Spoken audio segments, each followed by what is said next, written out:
Bien, vamos a recibir con un fuerte aplauso este segundo tema de la carta, de esta serie basada en la carta a los Efesios. Una serie que hemos llamado Caminando a través de Efesios. Saludamos a los que nos escuchan luego en nuestros programas de radio, a la gente que visita también nuestro canal en YouTube. Mire, de verdad que yo estoy muy emocionado porque esta serie me devuelve a mis orígenes, ¿no? A ser un predicador más expositivo que temático. Y me gusta porque creo que si hay algo que nosotros debemos revisar con mucho cuidado en nuestras prédicas, en lo que estamos hablando en nuestras iglesias, es que tal vez sin darnos cuenta hemos sacado a la Biblia de nuestras temáticas. Y hemos convertido a la Biblia en un simple libro de referencia en las cosas que enseñamos. Éfeso, cosas que aprendimos en el tema anterior, era una de las ciudades más increíbles del mundo antiguo. Poseía Éfeso un gran puerto. Eso hacía que gran parte del comercio de la zona del Asia Menor pasara por ese gran puerto de Éfeso. Era una ciudad multiétnica con una vida religiosa muy acentuada. Habían cerca de 50 templos en Éfeso. Había uno que sobresalía, que era el templo a Artemisa o Diana de los Efesios. Era como que la adoración mayor de ellos. Su templo era considerado o fue considerado una de las 7 maravillas del mundo antiguo. Éfeso poseía la biblioteca más grande en el mundo de su tiempo. Pablo visita la ciudad de Éfeso y establece allí, en esa ciudad, en su segundo viaje misionero, un grupo o una comunidad cristiana. Esta carta la escribe Pablo aproximadamente en el año 62. Pablo estaba en su primer presidio 6 años después de haber fundado la iglesia de Éfeso. Cuando lees el libro de los Hechos, te vas a dar cuenta que antes de ir Pablo a Jerusalén, donde fue apresado por los judíos y comenzó todo un proceso de cárceles, detenciones, Pablo se despide de los pastores de Éfeso. Aquella reunión en una región llamada Mileto, donde se abrazan, oran, donde hay una despedida tierna de Pablo con los pastores, es precisamente con esta iglesia a la que Pablo amaba. Eso nos da la idea que Efesios no es una carta que surge con la intención de corregir errores doctrinales, sino que surge por el amor de un padre espiritual, fundador de una iglesia, que le preocupaba el cómo iba esta joven iglesia a desenvolverse en medio de una cultura tan compleja y tan difícil como lo era la ciudad de Éfeso, ¿no? Aprendimos un par de cosas la semana pasada. Primero, que la carta a los Efesios no es un manual de doctrinas. No puedes ir a ella a buscar grandes doctrinas para aprender, aunque está llena de grandes doctrinas. Pero no fue escrita con la idea de que se convirtiera en el manual para estudiar las doctrinas de la fe cristiana. La carta a los Efesios era una guía de supervivencia. Pablo le escribe con la idea que en esa carta iba a transmitir herramientas, principios que iban a servir a los hermanos de Éfeso, a los creyentes de la joven iglesia de Éfeso, a sobrevivir en medio de esa cultura tan difícil y en un mundo tan difícil.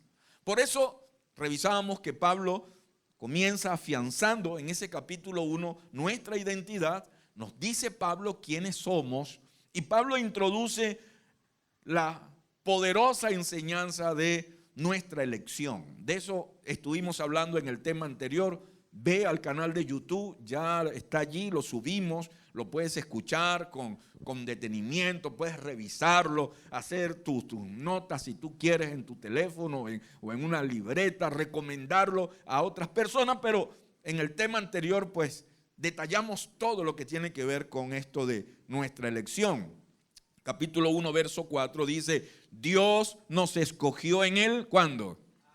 Antes de la creación del mundo.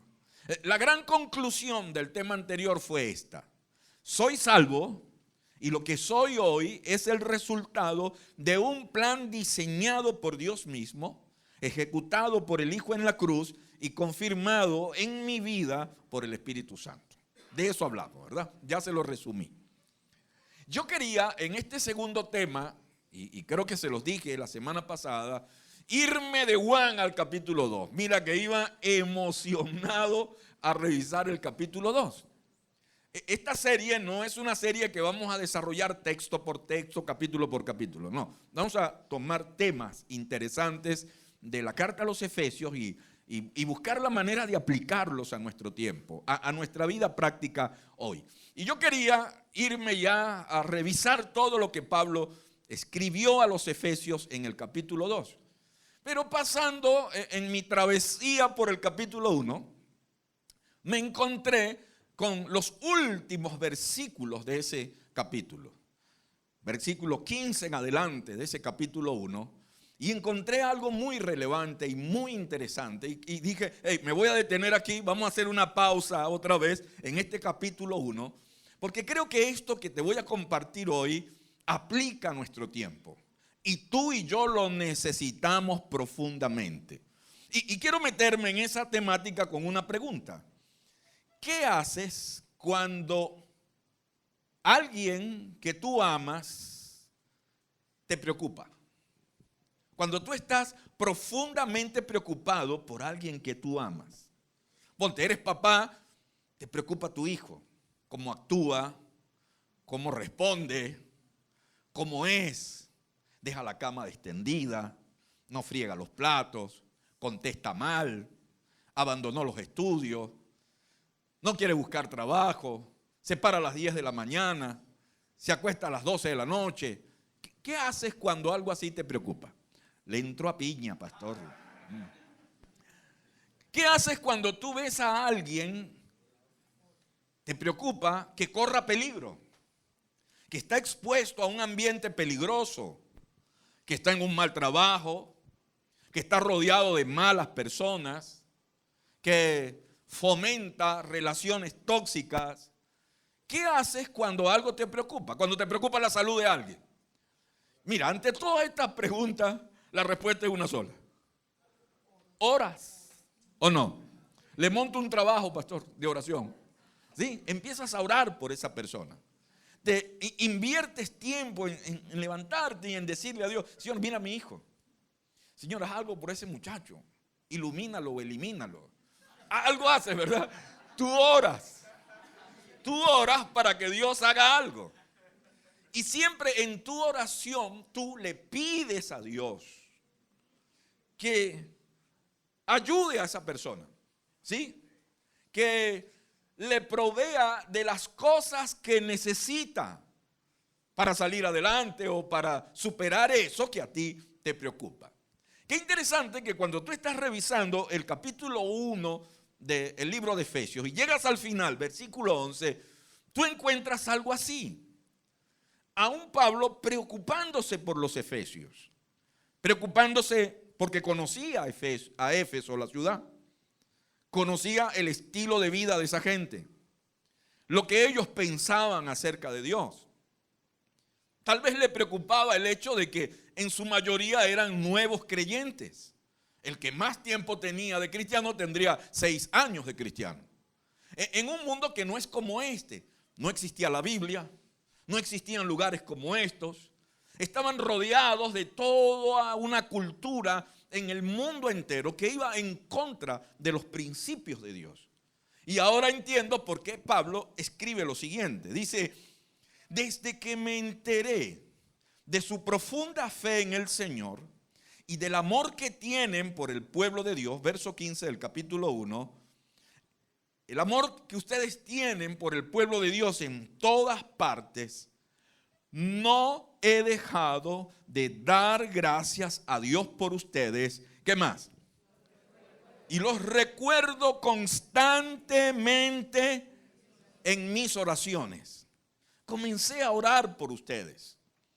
Y en esa oración de Pablo por los efesios, Pablo incluye 4 cosas que en su oración él consideraba que los efesios iban a necesitar. ¿Sí? Y se toma el tiempo Pablo en esta carta escribir esas cosas. Yo quiero que tú y yo hoy, en estos minutos que tenemos, de esa parte del capítulo 1 de Efesios, tomemos esas 4 cosas y las revisemos con detalle. ¿Sí? Vamos al libro de los Efesios. Primera cosa que encuentro que Pablo pide. Pablo pide inteligencia o sabiduría espiritual. Mira, versículo 17. Y le pido a Dios, el glorioso Padre de nuestro Señor Jesucristo, que les dé, ¿qué cosa? Sabiduría espiritual y percepción para que crezcan en el conocimiento de Dios. La pregunta que uno se hace cuando está interpretando esto es, ¿por qué Pablo pide esta clase de inteligencia y sabiduría espiritual para los efesios? ¿Por qué tomarse un tiempo y decirle, Dios, yo quiero pedirte que le des inteligencia, sabiduría espiritual, percepción a esta gente? La van a necesitar. Hace un tiempo dimos una serie aquí que se llamaba Inteligencia Espiritual, no sé si la recuerda. Yo quiero refrescar ese concepto.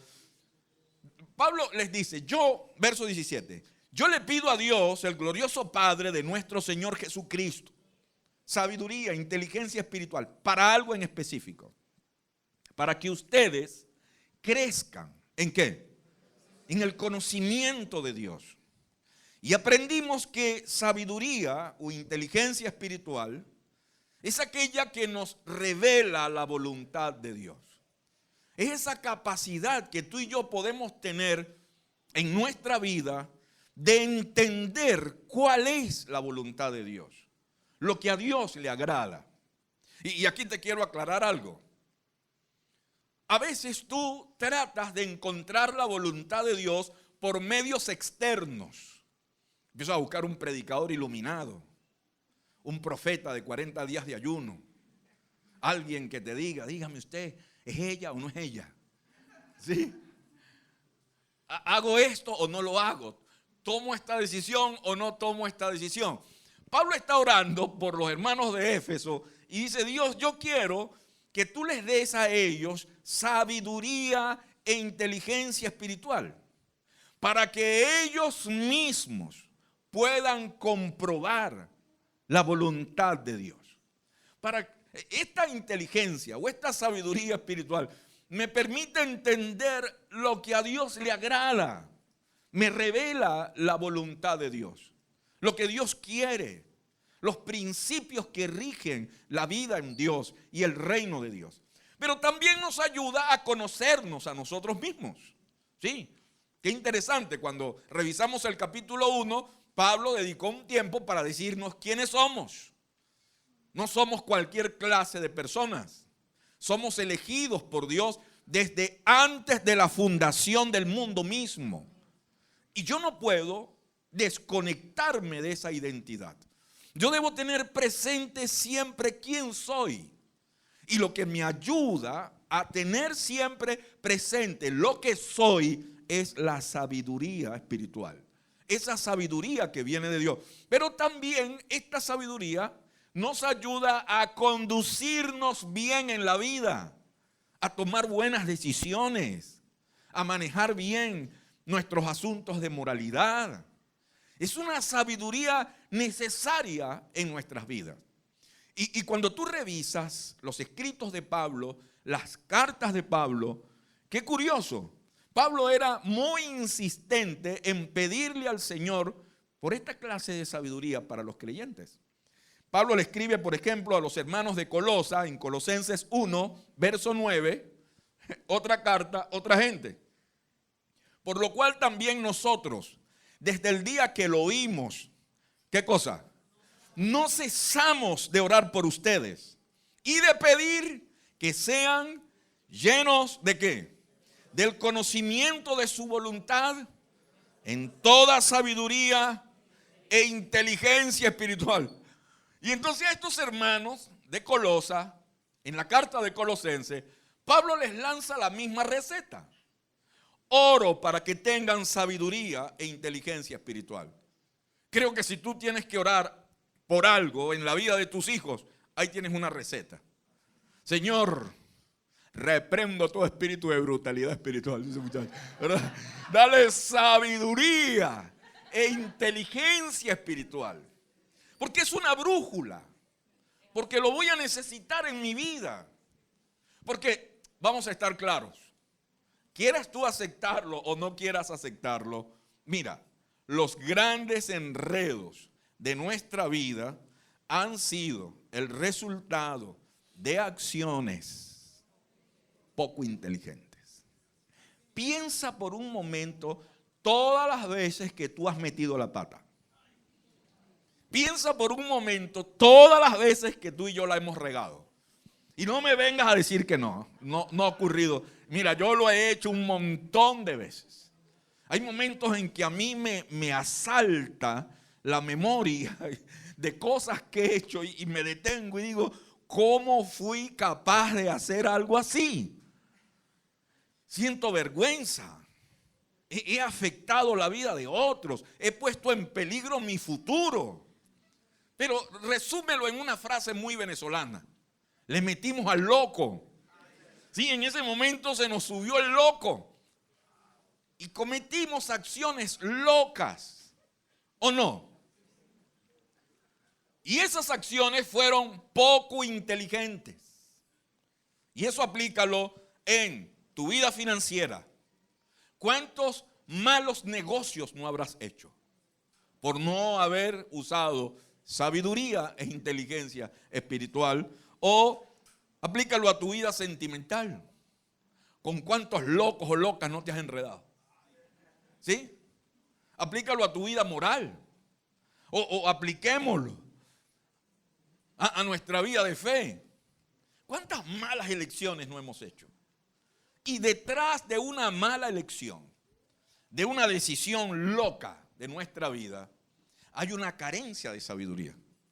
Y Pablo está orando para que abunde en nosotros esa sabiduría que viene de Dios. Esa sabiduría que tú y yo vamos a necesitar en todas las áreas de nuestra vida. Lo segundo que Pablo pide para los hermanos de Éfeso y aplica para nosotros, es esto que se llama, le va a sonar raro, iluminación. Sí, ya sé que se van a reír. Por ahí andan unos cuantos diciendo que yo soy un iluminado. Iluminación. Si tú vienes por primera vez a la iglesia y dirás, ya empezaron los evangélicos, ya. No, mira. Trato de cuidar un domingo el usar tantos términos, ¿no? Que a veces la gente no los entiende o no los digiere, pero esto es muy práctico. La iluminación, Pablo la pide de esta manera. Verso 18 del capítulo 1. Pido que les inunde de luz el corazón. ¿Para qué? Para que puedan entender la esperanza segura que Él ha dado a los que llamó, es decir, su pueblo santo, quienes son su rica y gloriosa herencia. Quienes explican qué es la iluminación lo explican de esta manera. Dicen que iluminación es una acción del Espíritu Santo de Dios que nos permite comprender las verdades de la palabra de Dios y la manera de hacer las prácticas en nuestras vidas. Te digo cómo se come eso. No sé si alguna vez tú has estado leyendo tu Biblia y estás leyendo algo que lo has leído por 30 años, 40 años, ¿sí? Repetidas veces. Pero ese día algo en esa lectura sale de ella y tú dices, esto yo no lo había entendido. ¿Cómo esto en 40 años que tengo leyendo mi Biblia ha pasado desapercibido? Y ese día, esa verdad es muy relevante y la entiendes como nunca antes la habías entendido. Cuando eso te ocurra, mi amigo, usted está viviendo una experiencia espiritual extraordinaria. Se llama iluminación. Lo explican de esta manera. Es como cuando el Espíritu Santo de Dios coloca la linterna sobre una verdad que quiere que tú entiendas en ese momento. Por eso a mí me preocupa mucho, tú sabes, esa idea que hemos tenido los evangélicos durante mucho tiempo de que el Espíritu Santo es solo para pegar gritos y andar temblando. Mira, la acción del Espíritu de Dios es algo muy complejo y muy completo en nuestras vidas. Y esta iluminación es esa acción del Espíritu de Dios que me lleva a una verdad de la palabra de Dios. Y esa verdad en ese momento cobra vida. Y no solo cobra vida, el mismo Espíritu Santo me anima a llevarla a la vida práctica. ¿Qué te parece?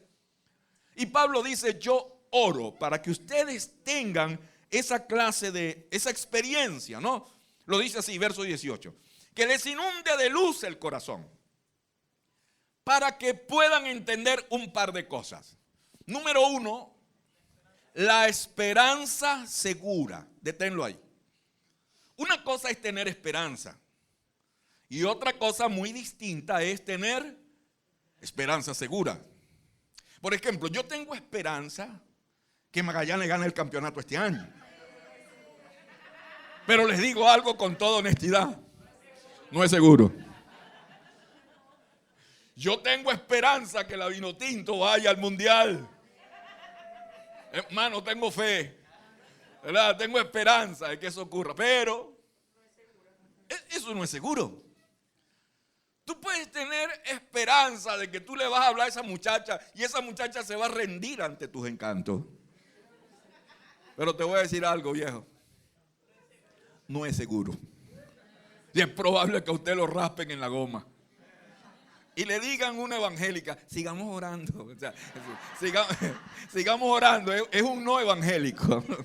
Es como un no me gusta, pero no te lo quiero decir. Ore por otra cosa. Sí, hay esperanzas en nuestra vida que no son seguras. Pero Pablo está orando y pidiendo iluminación para que podamos entender la esperanza segura. La esperanza segura que Dios ha dado a los que Él llamó. ¿Te das cuenta? Los que Él llamó, tenemos una esperanza segura. Es decir, su pueblo santo. Todo lo que tú y yo esperamos de Dios, lo puedes esperar con certeza. Y estar seguro que es así.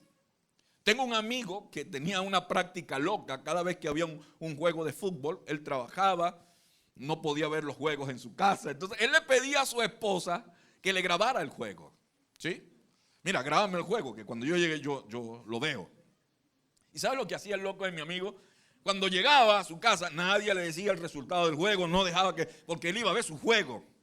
Él me dijo, yo adelantaba el juego hasta el final. Hasta el final. Si mi equipo ganaba, veía el resto del juego. Y si perdía, yo no iba a perder mi tiempo viendo ese juego. Sí. Porque mira lo que él aplicaba, ¿no? El principio que él aplicaba. Él decía, yo iba hasta el final y si mi equipo ganaba, yo veía el juego. Porque yo estaba seguro que ocurriera lo que ocurriera, mi equipo iba a ganar. Pablo está diciendo, es muy importante que tú entiendas que tú perteneces a un equipo ganador. Amén. Que Dios es un campeón. Y que todo lo que Dios ha prometido para los que Él llamó será así. ¿Cuándo te enteras tú que un equipo ganó un campeonato y tú no viste el juego ni te enteraste? Cuando al otro día en las redes sociales tú ves la foto del equipo recibiendo el trofeo. Y eso te dice a ti, el equipo ganó. Así que yo te estoy hablando de un Dios que ya ganó. Amén. Y Pablo dice, es muy importante que tú sepas que la esperanza que tú tienes de Dios es segura. ¿En qué afecta eso tu manera de vivir? En todo. En todo. Porque eso me da certeza, me da seguridad. Pero hay una cosa más que Pablo pide que podamos entender por esa iluminación. Dice al final, ¿quiénes son su rica y gloriosa herencia? Mira, Pablo está hablando ahí de una herencia que no es nuestra, de una herencia de alguien. Revísalo bien, métele el ojo. ¿Una herencia de quién? Una herencia de Dios. Y eso me lleva a formularme la siguiente pregunta. ¿Cómo puede un Dios que lo tiene todo, que es dueño del universo? La Biblia dice, del Señor es la tierra y su plenitud, el mundo y lo que en él habita. Tener una herencia. O sea, no es suficiente lo que tiene, quiere más. Hay algo más. ¿Cómo le regalas tú algo a alguien que lo tiene todo? ¿Sí? Que tiene todo el dinero para comprar lo que a él se le antoje. ¿Qué regalarle a esa persona? Fácil es regalarme a mí. Me faltan un montón de cosas. Si tú quieres regalarme algo, pregúntale a mi esposa. Ella tiene una lista de todo lo que nos falta. Pero ¿cómo tú puedes regalarle algo a alguien que lo tiene todo? ¿Y cómo puede Pablo en esta carta hablar de una herencia que Dios no ha recibido todavía? Y una herencia que él espera con ansias tener. ¿Qué es eso que Dios no tiene? Quiere tener. ¿Qué es eso que se ganó en la cruz? ¿Por qué toda esa inversión? Cuando tú inviertes es porque quieres ganar. Y si tú invertiste la vida de tu único hijo y durante siglos has hecho una gran inversión, es que hay algo que tú quieres y quieres tenerlo contigo. Y anhelas el momento de encontrarte con eso. ¿Sabes qué existe? Nosotros. Amén. Nosotros. Esta incongruente, imperfecta y destartalada gente que formamos parte de su iglesia. Esta inestable gente que él llamó. Y lo que está diciendo Pablo es, yo oro para que se les llene de luz el corazón y puedan entender también que Dios nos tiene como una herencia. Y una herencia rica y gloriosa. O sea que yo para él soy una herencia rica y gloriosa. Que Dios está preparando un día, una fiesta para cuando se encuentre conmigo. Que Dios tiene planificado, organizado un banquete para el día en que tú y yo lleguemos delante de Él. ¿Qué te parece? Pablo dice, yo oro para que puedas entender que así son las cosas.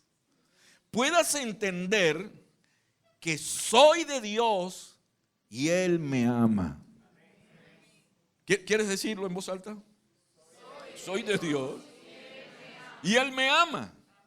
Que tengo un Dios que me ama. Que hay un Padre celestial que me ama profundamente. ese amor yo tengo que conocerlo. Una cosa es que a ti te hablen de algo y otra cosa es que tú lo pruebes. ¿Alguna vez te han hablado y te han dicho, mira, esto es sabroso, esto es una cosa exquisita, esto es como comida de ángel? Sí, y tú tienes la idea. Y el día que lo comes, que lo pruebas, no solo certificas que es verdad, sino que se quedaron cortos con lo que te explicaron. Yo recuerdo que una vez vino un amigo de Cuba. Yo había ido a Cuba, hicimos amigos. Algunos amigos comenzaron a venir a Venezuela en ese tiempo. Y vino un cubano terrible, apestoso, molestoso, que nadie quería. ¿Y cómo nos costaba vender al cubano? Porque vendérselo como amigo a los demás, porque él era difícil, medio tóxico el cubano, ¿no? Y cubano, nuestro amigo cubano, él le gustaba hacer algo y yo lo llamaba aparte y decía, ni se te ocurra volver a hacer eso.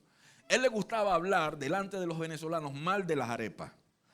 Y mira, te van a matar un día de esto. Un día de esto te van a dar una paliza por hablar mal de las arepas. Y él me decía, oye Carlos, lo que pasa es que eso es maluco. Eso yo agarro la arepa, oye, y la tiro por el suelo para que corran como un caucho. Le digo, mira, cubano, a ti lo que te pasa es que tú no sabes comer arepa. Ese es el problema tuyo. No sabes comer arepa, viejo. La arepa se come así, mira. Tú agarras la arepa caliente y tú la echas en una taza honda. ¿Ves? Y le vas a echar mantequilla a esa arepa y queso. Y le vas a hacer así con los dedos, así a esa arepa. ¿Ves?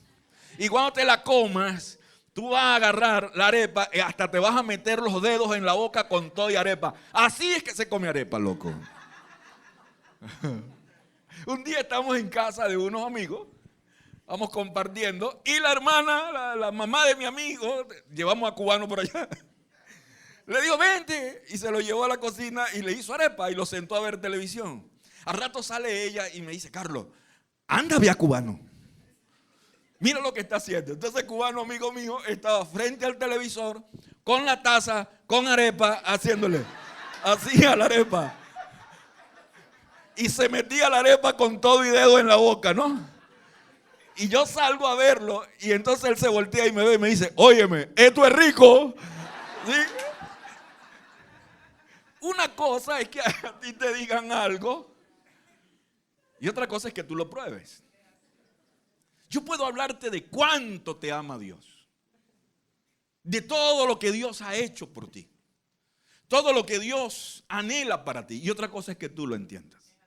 Por eso el apóstol Pablo escribe en Efesios 3, es una oración que él hace en Efesios 3, y dice, yo oro porque espero, verso 18, que puedan comprender como corresponde a todo el pueblo de Dios. ¿Qué cosa? Cuán ancho, cuán largo, cuán alto y cuán profundo es su amor. ¿Te das cuenta? Eso no es solo entender que Dios me ama, es entender todas las dimensiones de ese amor, todo lo que implica que Dios me ame. Luego dice en el verso 19, es mi deseo que experimenten el amor de Cristo, aun cuando es demasiado grande para comprenderlo todo. Mira, si había un tipo que tenía palabra, verbo para hablar, era Pablo. Y dice a los efesios, no tengo palabras para explicar su amor. Es difícil poder explicarle cuánto Dios nos ama. Oro para que entiendan ese amor, para que conozcan ese amor. Verso 19 termina diciendo, entonces, cuando comprendas ese amor, serán completos con toda la plenitud de la vida y el poder que proviene de Dios. Necesito comprender eso. Necesito entender que Dios me ama. Que hay un Dios que tiene un amor amplio, profundo, alto y ancho por mí. Es tan profundo el amor de Dios que bajó hasta las miserias de mi vida y me rescató y me hizo nueva criatura. Amén. Un Dios que te ama, ¿vale? Un Dios que invirtió a su Hijo por ti. Tercera cosa que el apóstol Pablo pide. Me está apurando el tiempo. El apóstol Pablo en esa oración del capítulo 1 pide también que los efesios, que los creyentes pudieran conocer. ¿Qué cosa? El poder de Dios. Mira, necesito iluminación. Necesito sabiduría espiritual, iluminación. Pero necesito también conocer el poder de Dios. Es muy importante. Conocer la capacidad que Dios tiene. Y Pablo lo plantea de esta manera. También pido en oración que entiendan. Verso 19, capítulo 1. La increíble grandeza del poder de Dios para nosotros, los que creemos en Él. Y que entiendan ese poder. Y no es cualquier poder. Porque ese poder de Dios, que está a favor tuyo, es el mismo gran poder que levantó a Cristo de los muertos y lo sentó en el lugar de honor a la derecha de Dios en los lugares celestiales. Me detengo. Si yo fuera Pablo, tal vez yo diría, para hablar del poder de Dios, bueno, el Dios poderoso que creó el universo. ¿Sabes lo que es crear el universo? Decirle al mar, detente, no pases de ahí. Hay un gran poder en eso. Crear el sol, la luna, las estrellas, el mar y todo lo que en él hay. Es un Dios poderoso. Pero Pablo dice, no. Mira la referencia que Pablo usa. Es un poder que levantó a Jesús de entre los muertos. Oye, una cosa es crear un universo de la nada. Y otra cosa es devolverle la vida a un tipo 3 días después que se murió. Eso sí es poder. ¿Sí? Eso sí es poder, levantar de la muerte a alguien. Eso sí es poder. El mundo habla de líderes, el otro, el padre yo no sé qué cosa, y el otro, y el eterno, y no sé qué broma. Mira, todos esos están en sus tumbas. Pero nuestro Señor no lo está. Su tumba está vacía. Él está vivo. Y Pablo está diciendo, y el poder que lo levantó a él de entre los muertos, y no solo lo levantó de entre los muertos, lo sentó en un lugar de honor, a la derecha de Dios, en los lugares celestiales. Ese es el poder que está a tu disposición. ¿Qué te parece? Ese es el poder con el que tú cuentas. Ese es el poder que vendrá en tu ayuda en medio de cualquier situación difícil que tú enfrentes. Ese es el mismo poder que obra en nosotros, dando vida donde había muerte. Es el poder que está a tu favor todos los días, en tus finanzas, en tu matrimonio, en la crianza de tus hijos, en tu trabajo. Cada día al despertarte, al levantarte y al acostarte, el gran poder de Dios está a tu favor. Ahora, si ese poder es lo que está diciendo Pablo, fue capaz de levantar a Jesús de entre los muertos, llevarlo a las alturas, sentarlo en un lugar de honor, en lugares celestiales. Oye, si Dios, ese poder fue capaz de eso, ¿no te puede dar un trabajo? ¿Aló? ¿No puede cambiar tu país? ¿No puede resolver tus rollos matrimoniales? ¿No puede sanar tu cuerpo? ¿No puede ese poder resolver el rollo que tú tienes hoy? ¿Es más grande tu problema que ese poder? No. Ahora, ¿qué es lo que Pablo está pidiendo? Que tú entiendas que el poder de Dios está por encima de todo lo difícil que tú puedas enfrentar en la vida.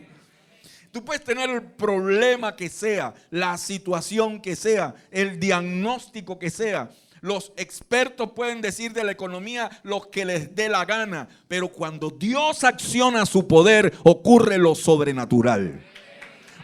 Ocurre lo inimaginable. Porque ese poder está a tu favor. Y ya termino. Y la cuarta cosa que Pablo pide en esa oración, recuerda, pide sabiduría espiritual, pide iluminación para entender la esperanza y el amor de Dios por nosotros, pide poder conocer el poder de Dios. Y esta cuarta cosa que Pablo pide en esa oración se llama la autoridad de Jesús. ¿Sí? Algo que tú y yo debemos saber. ¿Quién es Jesús? ¿Cuál es la autoridad que Él tiene? ¿Qué relación tienes tú con esa autoridad? Y Pablo lo dice de esta manera, verso 21, capítulo 1. Ahora Cristo está muy por encima ¿de qué? De todo. De los gobiernos, de la oposición, de los diagnósticos económicos, de los pronósticos de desastres, de todo.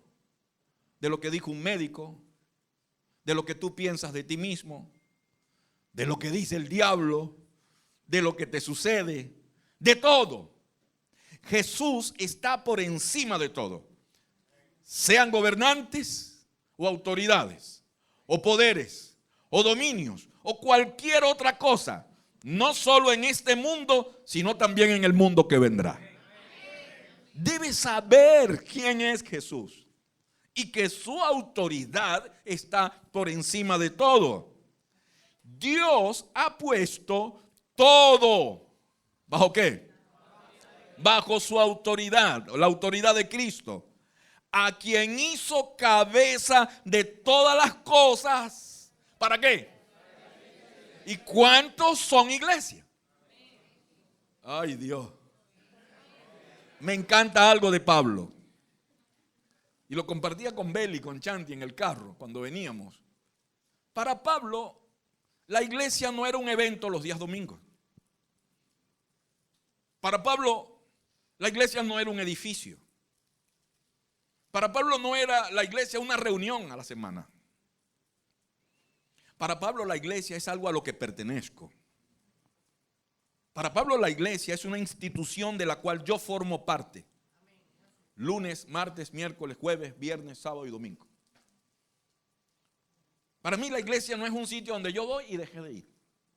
O soy una cosa cuando estoy aquí, gloria a Dios, aleluya, pero cuando salgo de aquí, al boom, boom, boom, boom, boom. O sea, en mi vida nada tiene que ver con lo que ocurrió ahí. Para Pablo la iglesia tenía que ver con un pertenecer, con un ser parte de eso. Y que al ser parte de eso, obtengo un beneficio. Eso es lo interesante. ¿Y sabes cuál es el beneficio que obtengo? Que todo lo que a Cristo le fue dado, toda su autoridad y toda su gloria, también es para mí. En la iglesia soy un verdadero enchufado. ¿Te das cuenta? Porque soy parte de su cuerpo. Soy la iglesia. ¿Qué te parece? Y eso es más que una reunión a la semana. Eso es más que la hora y media que paso acá. Y la iglesia, verso 23 dice Pablo, ¿es qué? Es el cuerpo de Cristo. Y Él la completa y la llena. Y también es quien da plenitud a todas las cosas en todas partes con su presencia. Sí. Así que lo más glorioso que tú tienes, lo más extraordinario que a ti te haya podido ocurrir, es el hecho de que Dios organizó las cosas desde la eternidad para que tú seas parte de su iglesia. Dios, durante todo este tiempo, sabe quién eres tú. Y Dios conoce tu pasado y conoce tu presente y conoce tu futuro. A Dios no se le ha escapado absolutamente ningún detalle de tu vida. Aún tus peores cosas ocurrieron con un propósito. Y no existe absolutamente nada que te aparte del amor que Dios siente por ti. No existe nada que tú puedas hacer que haga que Dios deje de amarte. Te amará siempre el Señor. Su amor por ti es tan profundo que en este momento Dios anhela el día que llegue el momento en que tú puedas verlo a Él cara a cara. Quiere pasar la eternidad contigo. ¿Qué te parece? Quiere bendecirte por los siglos de los siglos de los siglos. Y Pablo dice, es bueno que tú entiendas eso, porque todo ese poder y toda esa autoridad, Dios la usó para levantar una iglesia. ¿Qué te parece? ¿Sabes qué he encontrado en Pablo estudiando solo un capítulo del libro de Efesios? He encontrado que el gran proyecto de Dios, la gran inversión de Dios es su iglesia. Es levantar una iglesia. Es construir para Él un pueblo. Esa es su gran inversión. Y eso a mí esta mañana me comprometió tanto. Porque yo dije, oye, ¿cuánto tiempo y cuánto dinero yo gasto en otras cosas? O sea, ser iglesia es entretener a la gente que ya tenemos o alcanzar a todos aquellos que hay por alcanzar. Porque Dios tiene un sueño y Dios quiere que todos los que son llamados por Él, sellados por Él, los que están dentro de su plan, lleguen al conocimiento de lo que Él es y sean también parte de su iglesia. Porque Dios tiene planificado un día llevarnos a su presencia, a su reino eterno y encontrarse con su iglesia. Y esa es su herencia eterna. ¿Qué te parece? Esa es su herencia eterna y gloriosa. Así que es necesario que entendamos nuestra esperanza segura, el amor de Dios por nosotros, su inmenso poder y la autoridad de Jesús. Y créeme que eso va a cambiar la manera de ver nuestras vidas totalmente. Ay, pastor, no sé qué hacer en enero. De verdad, mire, estoy orando como Pablo por los Efesios, incesantemente. Si aquí pasa algo en enero, ¿qué hacemos, pastor? Si se arma un lío, un bochinche, ¿para dónde corremos, pastor? Usted que nos ha dicho que nos quedemos, dígamelo usted. Usted que nos ha animado a creer en nuestro país, ¿para dónde nos lanzamos? Lo único que hay cerca aquí es la laguna, pastor. Y si me tiro en una balsa por ahí, lo más lejos que vaya es a Huigüe, pastor. Auxilio.